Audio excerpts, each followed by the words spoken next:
Gente, eu quero começar essa live falando um pouco do desespero dos bolsonaristas com a cena do Trump, o desespero agora para se firmar a Michelle Bolsonaro numa entrevista para o tabloide Telegraph, dizendo agora que ela é o nome, talvez, aí para o futuro, enquanto o marido vai ficar preso. Tá rolando esse tipo de coisa, ela fala em ser a leoa, né? O Tarcísio de Freitas também já está despontando em algumas colunas aí como provável sucessor do Bolsonaro. E, enfim, gente. E aí tem o desespero que foram os tweets e as mensagens do Paulo Figueiredo, que o Reinaldo Azevedo levou na coluna dele, né? A tática de Trump, e Figueiredo exaltou o garoto de programa violador aí, que é o Trump, só que ele imita essa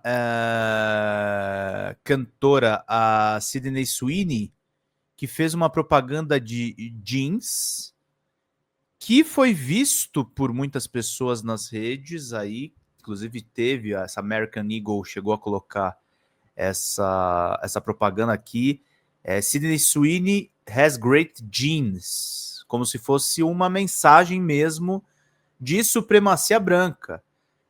E o Paulo Figueiredo colocou isso numa imagem de A do Trump. Tá? O buraco é mais embaixo. Eles estão em polvorosa, gente. Eles não vão parar.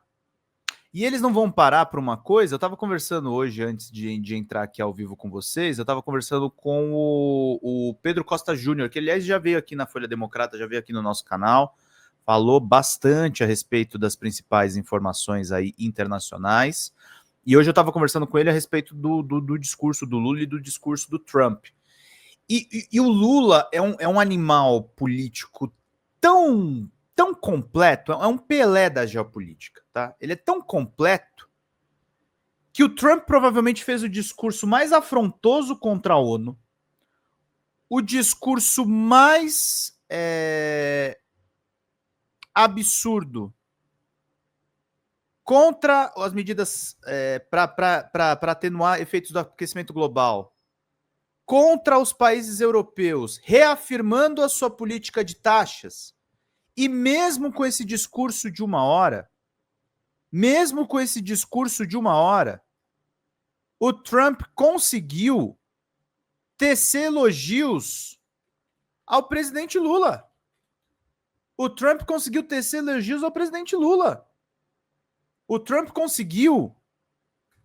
ser elogioso com o presidente Lula. Não houve nenhuma mudança a respeito disso. Eu acabei de ver que eu cometi um erro no título, né? Eu esqueci de escrever uma coisa muito importante do título. Vamos ver se vai caber. Mas é isso, né, queridos e queridas? Deixa eu pegar aqui. Tinha faltado uma coisinha importante para a gente poder seguir aqui fazendo bem o nosso trabalho. Gente, não esquece de curtir, de compartilhar para a gente poder acompanhar e fazer todas as principais informações, né, gente? Agora acho que o título está correto. Para a gente poder não perder absolutamente nada. E é isso, gente. A gente teve o Trump atacando todo mundo, atacou o Brasil, falou que o sistema de justiça do brasileiro é um sistema que faz perseguição, que inibe a liberdade de expressão, aquela catilinária que a gente conhece da extrema-direita, defendendo a liberdade de expressão absoluta. Fizeram o diabo. Ele fez o diabo por uma hora. E ainda assim ele elogiou o Lula, porque o Lula é um animal político, é um camaleão, é um representante do Sul global, é o cara que trata com respeito os Estados Unidos, a China e a Rússia.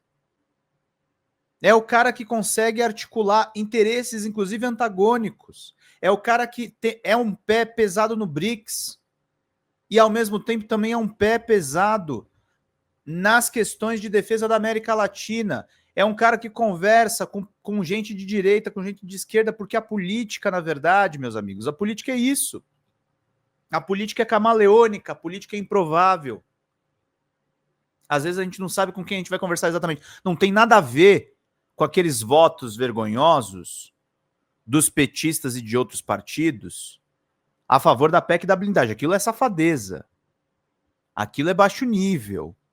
Aquilo é o absurdo. Aquilo é políticos de alguns segmentos ideológicos tentando compactuar com o Centrão para justamente empurrar adiante pautas que só interessam para os setores fisiológicos do Congresso. Esse foi o voto do Gilmar Tato ali. Esse foi o voto, infelizmente, de gente do PT de São Paulo. Não é só o Piauí. Não é só os outros estados ali. 12 votos. 12 votos completamente coerentes. 12 votos completamente errados. 12 votos que depõem contra. 12 votos que são um problema. E aí vem o quê? O desespero. O Trump vai lá e menciona o Lula como um cara legal, como um político que ele admira. E aí só resta para Paulo Figueiredo, só para Paulinho Figueiredo, um minúsculo, um verme que vive lá nos Estados Unidos, só resta para esse sujeito bajular o Trump, mas de maneiras, inclusive, constrangedoras, recorrendo a memes que agradam aquela bolha ali da extrema-direita. É isso que eles vão desenvolvendo, é isso que eles vão colocando em operação, é isso que eles vão fazendo. E aí é o grande problema que a gente encontra atualmente. A gente está vendo esses caras fazendo propaganda de supremacia branca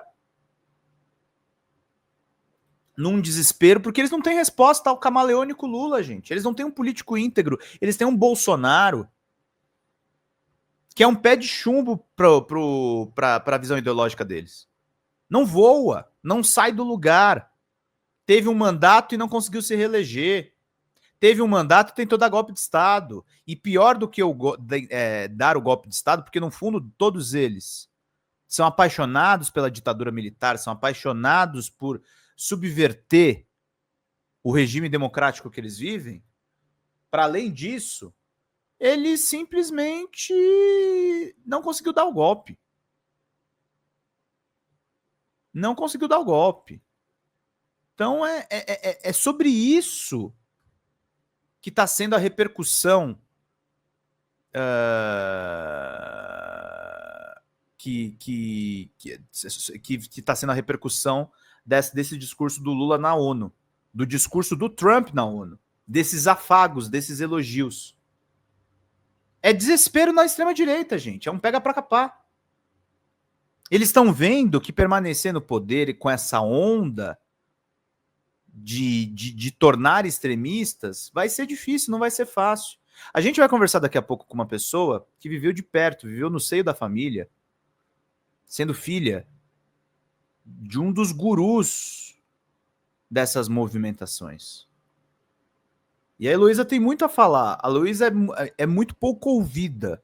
A Heloísa foi perseguida. Eu fui perseguido. Muitas pessoas que estavam apurando essas coisas foram perseguidos.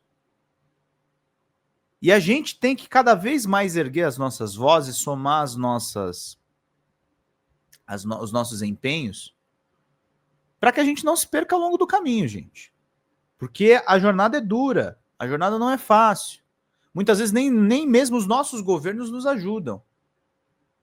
E isso é muito importante. Deixa eu dar boa noite aqui para a Janeide Cirqueira. Acho que eu errei o título, por isso que a galera não estava achando muita live. Boa noite, Janeide, minha querida. Seja muito bem-vinda. Muito obrigado pela presença de vocês aí. Façam perguntas, mandem superchats. É importante vocês financiarem aqui o canal. Porque, como eu falei, a gente está lidando com gente que está fazendo memética, que está fazendo montagem, que está fazendo sátiras, entre muitíssimas aspas. Eles fazem sátiras com coisas, na verdade, que lidam com os preconceitos mais profundos da sociedade. Então é ultra complicado o que eles estão fazendo. É desumano o que eles fazem. Eles humanizam, e aí eu volto para a questão que eu estava falando de manhã, antes das coisas que aconteceram mais cedo. Eles são monstros mesmo. E não é nenhum exagero. Monstros no sentido, são monstruosidades que a gente não pode se aproximar, gente. A gente não pode se igualar a esse tipo de coisa. A gente não pode brincar com preconceito. A gente não pode brincar com o machismo, a misoginia. Não pode fazer isso de forma recreativa achando que não é nada. Não, é tudo interligado. Por que vocês acham que tem movimento Red Pill agora? Porque estamos vivendo na onda da extrema-direita, em que os homens se sentem autorizados a organizar o próprio movimento para provocar retrocessos no movimento feminista. Em que os homens se sentem autorizados a criar círculos. Eu nunca esqueço do podcast da Vanessa Bárbara no começo do ano, que ela foi casada com um cara que falava do relacionamento íntimo dela nas trocas de mensagens no grupo de amigos. Foi um escândalo no meio literário, porque é um editor de uma editora grande. E repercutiu muito. Isso tudo está dentro do contexto, embora fossem todos homens de esquerda ali, está nesse contexto da grande modulação, da grande onda, que são esses movimentos da extrema-direita. Que são esses movimentos masculinistas, que são esses movimentos misóginos, que são esses grupos neonazi.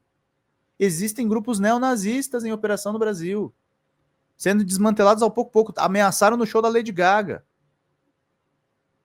O combate que a gente faz não é contra o Tarcísio, não é contra o Bolsonaro, é contra esse arcabouço de movimentos. Que é o seguinte, eles não querem fazer oposição política com a gente. Quem quer fazer oposição política conosco, que inclusive está no governo Lula, é o Alckmin. É uma certa direita moderada. Esses querem fazer, eles têm outro projeto. Eles não têm um projeto de um mundo socialista, eles não têm um projeto de um mundo igualitário, eles não têm um projeto, eles têm um projeto catalista. Mas eles ainda estão na discussão de projetos diferentes. Agora tem uma turma aí que quer ver a nossa eliminação, que quer acabar conosco, que faz inquérito, inclusive, sem fundamento contra a Heloísa. São essas pessoas que a gente vai mencionar hoje, são esses memes, são essas propagandas, é essa suposta brincadeirinha que nada tem, e aí é o suporte depois para se fazer as candidaturas de extrema-direita, para se fazer um Trump, para se fazer um futuro presidente da República. É disso que nós estamos falando todos os dias, gente. E agora especificamente focando nessas duas figuras lamentáveis, que é o Paulo Figueiredo, que atua internamente nos Estados Unidos, e o Eduardo Bolsonaro, que numa manobra de desespero, numa manobra de querer ser sempre o cara que vai suceder o pai dele, o cara que vai substituir o pai dele, o cara que vai efetivamente continuar com o legado da família, o Eduardo Bolsonaro vai para os Estados Unidos e coloca o pai dele atrás das grades. Coloca o pai dele atrás das grades. Desgasta o pai dele até dizer chega. Fala, pessoal da Folha Democrata, aqui é Pedro Zambarda, editor do canal, falar um pouquinho a respeito da necessidade de vocês financiarem a Folha Democrata, gente. A Folha Democrata é financiada através de um Pix chamado Folha Democrata, é o endereço do Pix, né? folhademocrata@gmail.com. Nós precisamos do nosso jornalismo financiado por vocês que são do nosso público, porque nós passamos vários perrengues aqui com o YouTube, vocês sabem muito bem. E mesmo assim, graças a essa comunidade muito unida, a gente conseguiu fazer lives históricas, acompanhar praticamente ao vivo a campanha do Guilherme Boulos, trazer informações exclusivas a respeito de Gustavo Gayer, de Olavo de Carvalho, de todos os bolsonaristas, combater as fake news e tudo o que a gente acompanha. Por R$80 no nosso Pix, você ganha um curso de roteiro para série, o que é muito importante se você é artista, roteirista, se você lida com essas práticas da economia criativa. Outra forma de você colaborar também é se tornando membro aqui do nosso canal.